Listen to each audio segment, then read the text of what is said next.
श्री राधा वल्लभ लाल जी को वृंदावन में जिन्होंने विराजमान किया, ऐसे श्री हितरवंश महाप्रभु भगवान की वंशी के अवतार।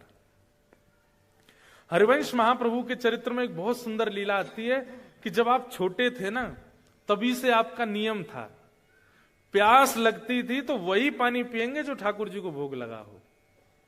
ठाकुर जी की झारी जी का जल हो, ठाकुर जी का चरणामृत का जल हो, चाहे प्यासे मर जाएंगे लेकिन उसके अलावा कुछ नहीं पिएंगे।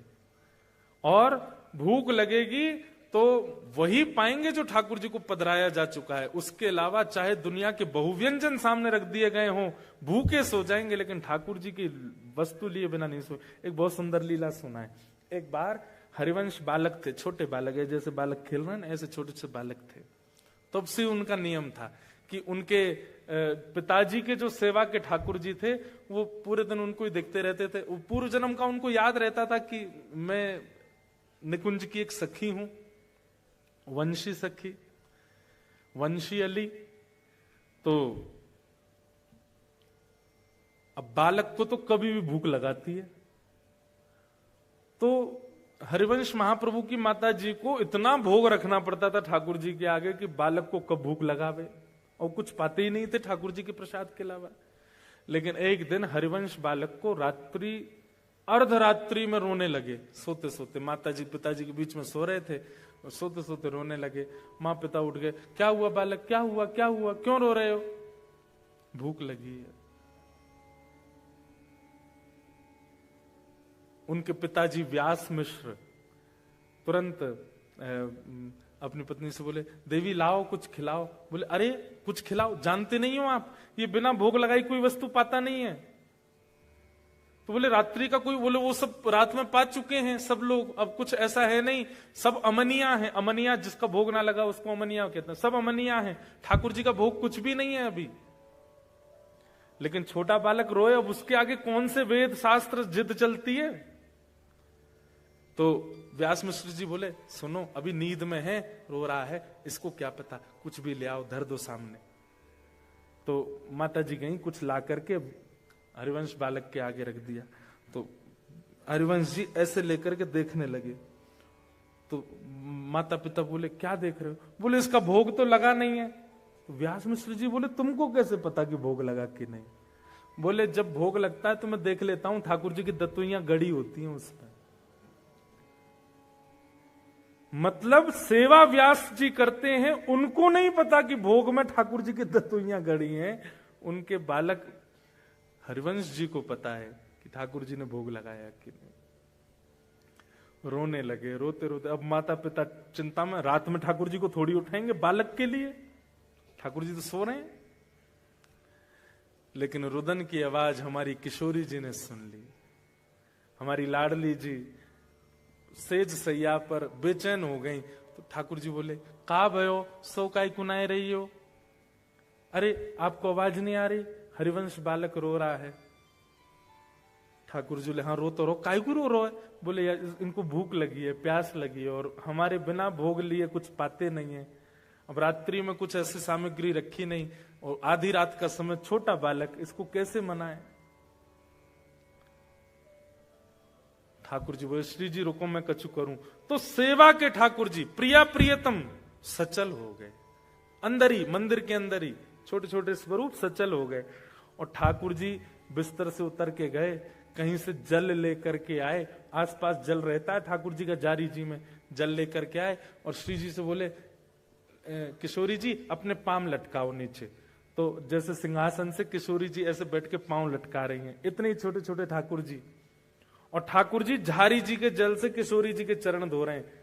हरिवंश बालक को पीने के लिए जल अमनिया कर रहे, जल को भोग बना रहे हैं ठाकुर जी कि वो वहां की प्यास बुझे। और फिर किशोरी जी से तो कहेंगे नहीं मेरे चरण धो, स्वयं बैठ के अपने चरण भी धो रहे हैं। दोनों के चरणों का जो चरणोदल था वो इकट्ठा कर लिया। और फिर बंटा भोग, रात्रि में ठाकुर जी के पास में कुछ भोग रखा जाता है, उसको लेकर के आए। और किशोरी जी तो बोले, लो पाओ, पूरा मत पइयो ने छोड़ दियो बालक को। किशोरी जी ने एक मुख लगा रही है, ठाकुर जी ने एक मुख लगा रहे हैं। मुख लगा करके सन्मुख पधरा दियो, और सन्मुख पधरा करके और कछु सामग्री भीतर से गेर दई। और तुरंत गेर के झटपट दोनों गए और रजाई ओढ़ के जैसे स्वरूप थे वैसे है कि सो गए। व्यास मिश्र जी को आवाज आई, बोले अरे ठाकुर जी के कक्ष से आवाज आ रही है। गए, जैसे धीमे से गए तो सामग्री जो गिर गई थी नीचे, कुछ खिलौने होंगे ठाकुर जी के, वो उठा के ऐसे पर्दा हटा के ऊपर धरन लगे। तो वहीं क्या देखा, बिना ठाकुर जी के उठाए ठाकुर जी के चरणों का चंदन मिश्रित जल एक पात्र में रखा है और ठाकुर जी के मुंह से टूटे भय लड्डू, जो रात में साबुत लड्डू रखे थे, वो लड्डू फूटे भय एक पात्र में रखे हैं। देख करके व्यास मिश्र जी समझ गए। क्या समझ गए? बोले ठाकुर जी को चिंता हो गई, बालक रो रहा है, तो अपने आप ही उठ के अपने पैरन को आचमन और भोग लगा के धर दियो है। लेकिन व्यास मिश्र जी बोले पूर्णता तो तब पता चले जब हरिवंश बालक देख ले भोग, उसको ही पता चलता है कि भोग लगा कि नहीं। लेकर के गए, लो बालक पाओ। तो हरिवंश जी ने जैसे ही देखा, हाँ ठाकुर जी का भोग लगाया, तुरंत पा गए। ठाकुर जी का चरणोदल ले लिया। ऐसी स्थिति, इसको कहते हैं विरक्त इंद्रिय। जैसे आपकी जीव कैसी है इस वक्त, उसको छोले भटूरे का स्वाद पता है और वो उसी के स्वाद को याद करके आपको बेचैन करती है। छोले भटूरे चाहिए, छोले भटूरे चाहिए। आपकी जीव को स्वाद पता है पानी पूरी का, तो पानी पूरी का नाम लेते कईयों के तो मुंह में पानी आ भी गया होगा। आहा, खट्टा खट्टा पानी जब जीभ में जाएगा कितना सुख मिलेगा, आनंद आ जाएगा। लेकिन सख्य भाव जिसके अंदर होगा, ठाकुर जी के प्रति सख्य भाव जो रखता होगा, उसको बाह्य व्यंजनों का रस नहीं पता होगा। उसको पता होगा कि हमारे वृंदावन के श्री राधारमन लाल जी की कुलिया की प्रसादी, उसका नाम लेते ही मुंह में पानी आ जाए। श्री वृंदावन बिहारी लाल जी के सुबह की, अब आपने तो पाई नहीं होगी, सुबह सुबह बिहारी जी को पराठा भोग लगता है। हमारे बिहारी जी को इतना स्वादिष्ट पराठा, आहा। श्री राधा वल्लभ लाल जी की खिचड़ी, क्या कहने, मेरे तो मुंह में पानी आ गया भाई थे। मन कर रहा कल की फ्लाइट थी वृंदावन जाऊं, पा लूं। मतलब आपके टेस्ट बर्ड्स, आपकी दर्शन की स्थिति देख, अभी नेत्रों को क्या चाहिए? सुंदरता, उसका रूप, वहां के लोगों का रूप, या वहां का व्यू, या वहां का सीन, ऐसे देखने की इच्छा होती है। लेकिन नेत्र इतने सुंदर कंट्री में रहने के बाद भी व्याकुल किसके लिए है? वृंदावन की कुंज गली देखनी है, उनको देखने के लिए। ये विरक्त इंद्रिय का लक्षण है। ये ठाकुर जी सखा मानेंगे तो ऐसी ही इंद्रियां होती चली जाएंगी। आप भगवत संबंधी वस्तु के अलावा किसी में आपको सुख मिलेगा ही नहीं। ब्याह में जाओगे, लड़का लड़की एक दूसरे को माला पहनाते, सब लोग आहा क्या राम सीता की सी जोड़ी, आपके मन में आएगा खाक राम सीता की सी जोड़ी। अभी आपने हमारे वृंदावन प्रिया प्रियतम बसो मोरे नैननु में यह जोड़ी, बसो मोरे नैननु में यह जोड़ी। नव दुल्हे ब्रजराज सांवरो, नव दुल्हे ब्रजराज सांवरो, दुल्हन राधा गोरी, दुल्हन राधा गोरी, बसो मोरे नैननु में यह जोड़ी, बसो मोरे नैननु में। हित हरिवंश करीन्यो छावर, हित हरिवंश करीन्यो छावर, चिरजियो यह जोरी, चिरजियो यह जोड़ी, बसो मोरे नैननु में यह जोड़ी, बसो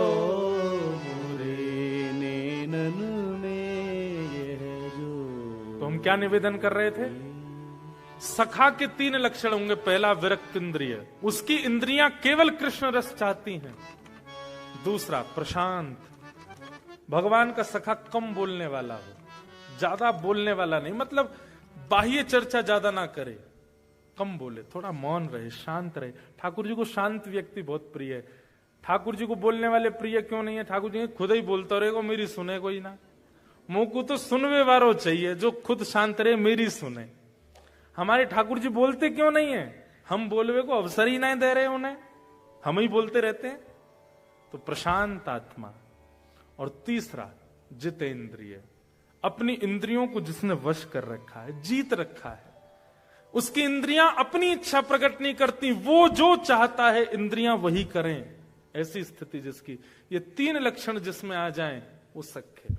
सखा ठाकुर जी का बनना है तो 2 ही उपाय हैं, या तो ये 3 लक्षण अपनाओ या फिर गुरु के प्रति दास्य भाव रखो। गुरु कृपा करके ठाकुर जी को सखा बना देंगे। और नवदा भक्ति का अंतिम भाव है आत्मनिवेदनम। आत्मनिवेदन मतलब हमारे ब्रज में एक पद गाते हैं, ठाकुर जी के शयन में हम रोज गाते हैं। रसिक प्रीतम हित चित की बातें, रसिक प्रीतम हित चित की बातें, श्री गिरधारी जी सो कहिए, श्री गिरधारी जी सो कहिए, तलहटी गोवर्धन की रही, तलहटी गोवर्धन। आत्मनिवेदनम का मतलब क्या है? जैसे आप लोगों ने अनुभव किया होगा, जैसे किसी दिन मन भारी हो जाता है, आप क्या करते हो? आप बहुत बेचैन हो, अब आपको पूरी दुनिया में एक ही व्यक्ति दिखता है जिससे आप बात करके मन को हल्का कर सकते।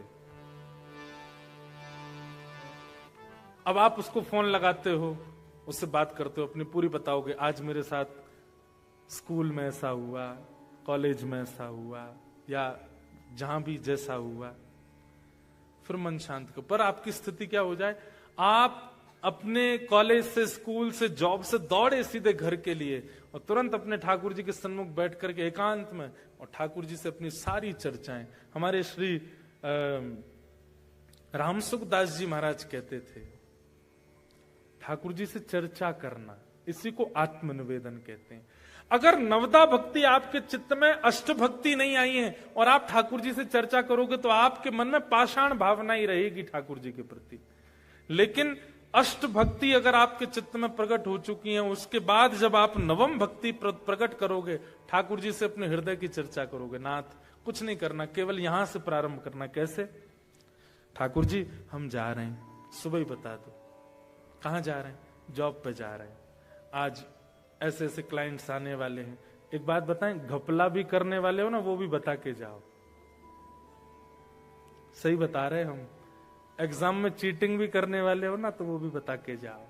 ठाकुर जी पीछे वाला मेरे जो रोल नंबर होगा ना, उसको ज्यादा आता है, मैं उससे पूछूंगा, थोड़ा वो 1-2 क्वेश्चन पूछूंगा, तीसरा नहीं, ज्यादा नहीं, हाँ सब बता जाओ ठाकुर जी। जो आप माता पिता को भी नहीं बता के गए वो बता जाओ। आपके जॉब से रिलेटेड हो, आपके कर्म से रिलेटेड हो, आपकी पढ़ाई से रिलेटेड हो, आपके संबंधों से रिलेटेड हो, आपके दिनचर्या से रिलेटेड। आत्मनिवेदनम। आत्मनिवेदन के 2 भाव हैं। पहला भाव तो ठाकुर जी से चर्चा, पूरे दिन की बातें बता जाओ, आज क्या क्या करने वाले हो, और रात्रि में आकर के फिर पूरे दिन का फिर बताओ, आज क्या क्या किया, वहां गए थे, ऐसा हुआ, यहाँ पे हमको लॉस हो गया, उसने मेरे को ऐसा बोला, ऐसा हुआ, नाथ अब ये ऐसा ऐसा करके मैं आ गया, बाहर मैंने क्या खाया क्या पिया ये भी बता दो। हमारे श्री रामसुखदास जी महाराज सामान्य व्यक्ति नहीं थे।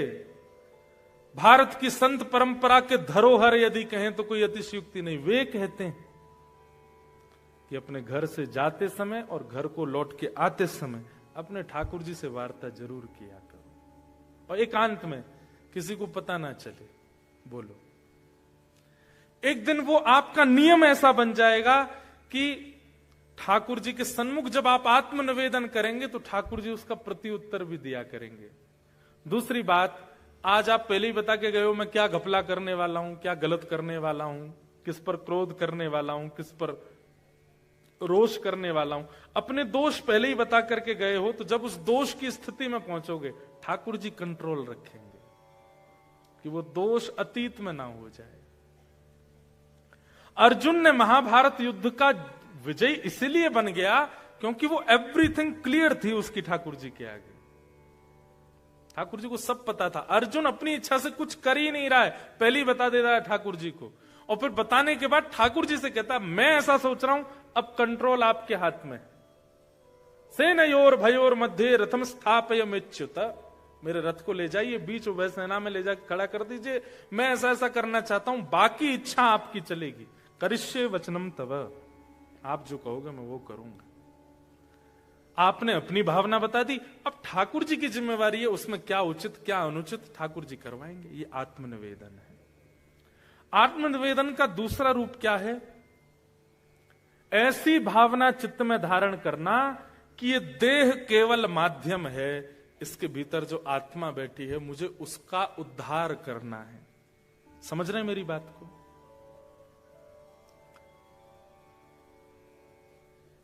आप विदेश में रहते हैं, लोग लंदन में रहते हैं, अमेरिका में रहते हैं, ऑस्ट्रेलिया में रहते हैं, लोगों से मिलते हैं। हर किसी का उस देश में बसने का भाव नहीं होता, हर किसी का। कुछ कुछ लोगों का नहीं होता है। कुछ लोग किस लिए गए विदेश में कि हम महाराज जी बस इसलिए आए हैं, ये करना है, ये हो जाएगा, हम वापस अपने देश चले जाएंगे। ठीक वैसे ही आप आत्मा हैं और आप इस देह में आए हैं।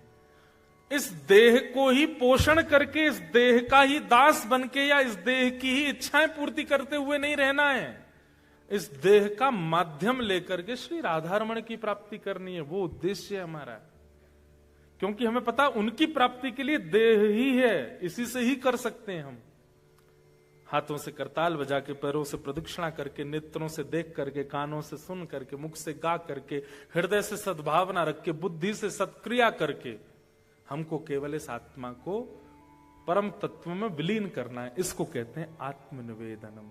अपनी आत्मा का ठाकुर जी के प्रति, अभी तक आपने लड्डू निवेदित किया, भोग निवेदित किया, 56 भोग निवेदित किया, फूल माला निवेदित की, पर अब आत्मा निवेदित है, मैं आपका हूं। बस इसको आत्मनिवेदन कहते हैं। तो आत्मनिवेदन के दो स्वरूप हैं। एक स्वरूप तो चर्चा, वो भक्ति का स्वरूप है, और आत्मनिवेदन का दूसरा स्वरूप कल्याण का स्वरूप है। ठाकुर जी के सन्मुख ये भाव रखना कि नाथ, देह तो माध्यम है, वास्तव में इस देह के माध्यम से प्राप्ति आपकी करनी है आत्मा को। मैं तो इसका केवल सहारा ले रहा हूं, खा करके, देख करके, सुन करके, चल करके, फिर करके, बस। ये प्रवचन में तो अच्छी लगती हैं बातें, पर क्रिया में कोई नहीं करता। क्रिया में मत कीजिए।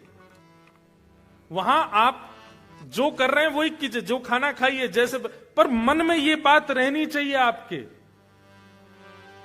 कि देह से मैं खा जरूर रहा हूं, देह से मैं भोग जरूर रहा हूं, देह से मैं करता हूं, पर ये मेरा उद्देश्य है नहीं। उद्देश्य भगवत प्राप्ति, इसी को आत्मनिवेदन कहते हैं।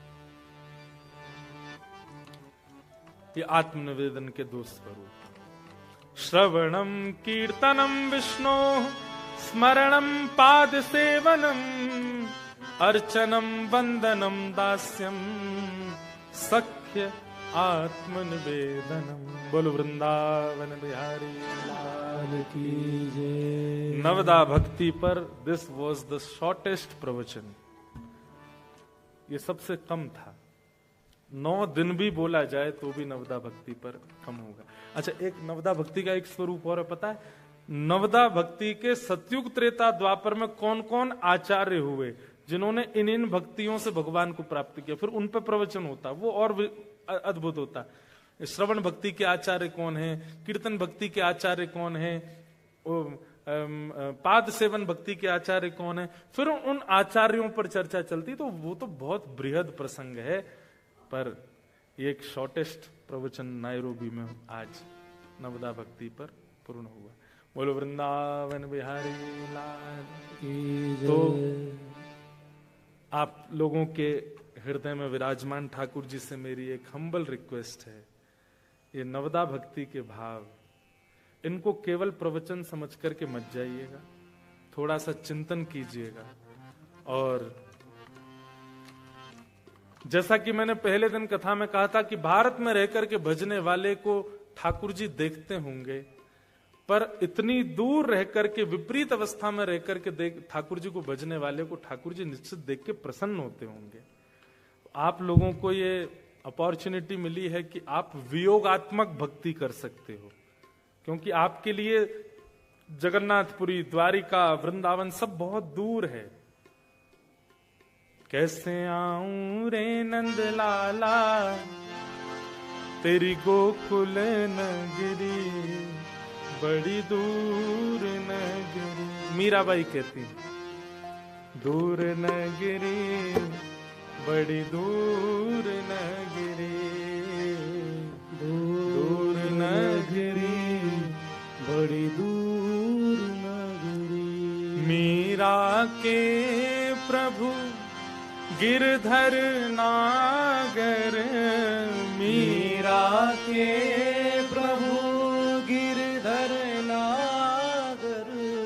तुमरे दरस बिन मैं तो हो गई बाबरी, बड़ी दूर नगरी। हाँ, तुमरे दरस बिन मैं तो हो गई बाबरी, बड़ी दूर नगरी। ये भाव आप लोगों को गाना चाहिए। बहुत दूर है यहां से वृंदावन, पर जैसा कि मैंने कहा, देह के लिए दूर होगा, हृदय के लिए तो आप जहां हो वहीं वृंदावन प्रकट कर सकते हैं। इसलिए आप सबके हृदय में विराजमान मेरे ठाकुर जी को बारंबार प्रणाम। और इस 3 दिवसीय सत्र को हम आज यहाँ विराम प्रवचन को दे रहे हैं। उत्सव तो अभी प्रारंभ होगा।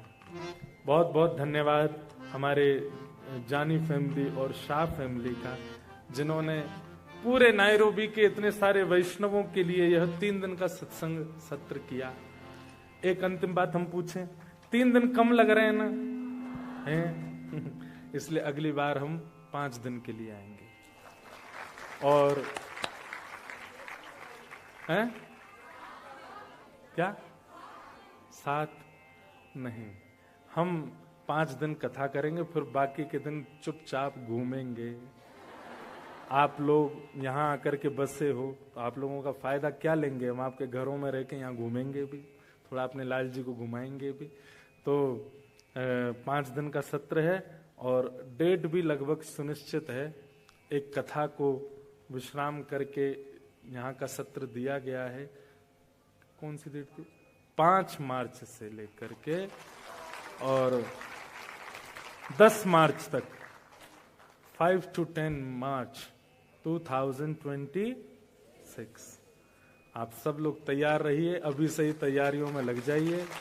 और ये पहली कथा है, आप लोगों से हमारी भेंट पहली बार हुई है, अच्छा मिलन हुआ है। अफ्रीका के लिए एक मन में ऐसा भाव रहता तो बहुत गर्मी पड़ती होगी, पर यहाँ तो भाई क्या अच्छा मौसम रहता है। मैंने अभी तो ये समर चल रहा है और बोले हाईएस्ट समर और चल रहा है, तो फिर तो आनंद ही आएगा। तो अगले वर्ष हम आएंगे, तब तक के लिए आप सब लोग ध्यान रखिएगा अपना। बोलो वृंदावन बिहारी लाल की जय।